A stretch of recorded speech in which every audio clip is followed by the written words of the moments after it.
programs that is going to be a direct federal competition is a $50 million national increase in youth build funds.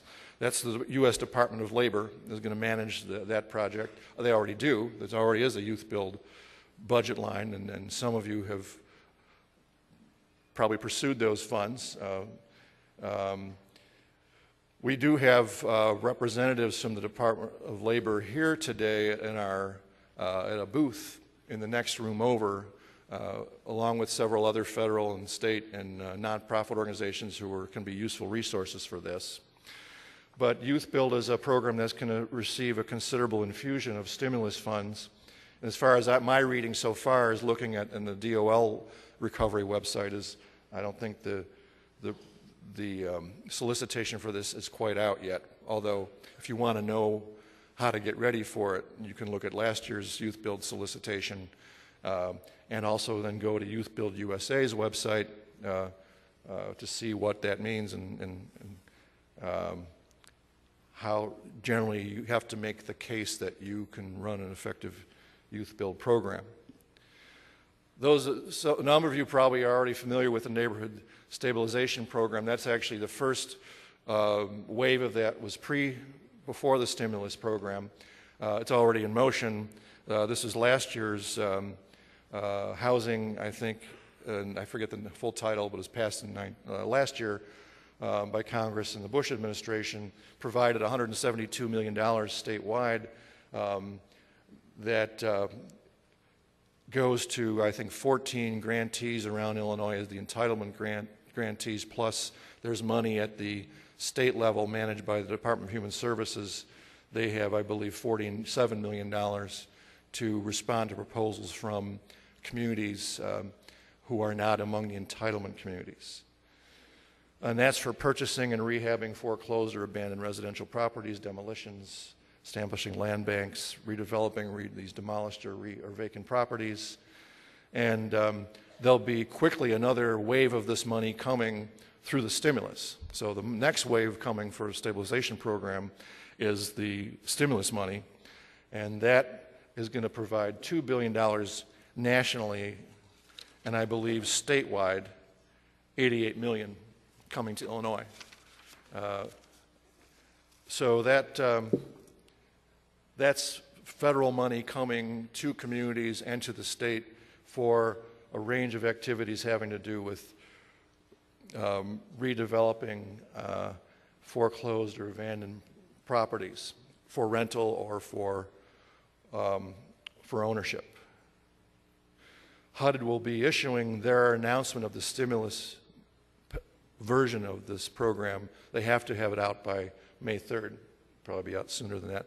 And we have some HUD representatives here today. In fact, one of the really fine presentations going on this afternoon in the breakout session is Michael McAfee from HUD, who is going to talk about the grants process, but is an extremely knowledgeable guy about these HUD programs.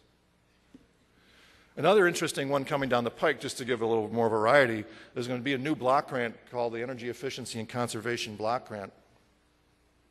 And that's going to provide about $2.8 billion for new funding in energy conservation activities. This one tends to favor the local governments. So 68% of this money is going to come to local governments, 28% to states, and then there's a 2% reserved for different kinds of competitive situations, competitive grant making.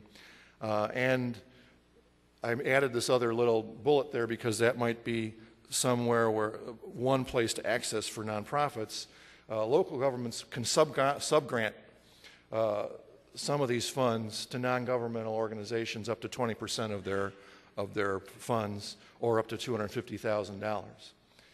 And the first step of using this money is to develop a community-level energy conservation plan. That can have a lot of pieces to it that some of you might have some ways to contribute to and be involved in the way of education or retrofitting buildings or making buildings more energy efficient, and other activities, job training of people who can do weatherization, things like that. So that's one to look at. The regs aren't out for this one yet. It's going to come out of the Department of Energy soon. This actually isn't a new piece of it's not a new program. It was adopted in 2007 by Congress, but wasn't funded until now. So this is the first time it's actually got money in it. And Illinois is going to be, its formula allocation is going to be $248.6 million coming to Illinois. Another one, interesting one that some of you might be following is the, again, most of these stimulus funds are coming out through programs you already know, and they're coming out through channels you already have followed, but it's coming out fast and furious and with short timetables, with money that needs to be obligated quickly, much more quickly than normal. Homeless prevention funds are another program that's received stimulus, a special stimulus allotment. This is a different story altogether in terms of how the grant money comes out. Here I've listed from the HUD website, so if these numbers are wrong, it's off the HUD website. This is sort of breaks out how the formula monies will be coming to Illinois and entitlement communities. These programs, those of you who are working in this area know that you get this money by working through and making proposals to groups that are referred to as the continua of care. There are designated groups to see who those, you can see who those are, I believe on the IDHS, the Illinois Department of Human Services website. And this is funding that can provide rental mortgage assistance, security deposit assistance, utility assistance, approve case management, and other kinds of support services. The idea of this program is to support people who, without the funding, would have otherwise become homeless.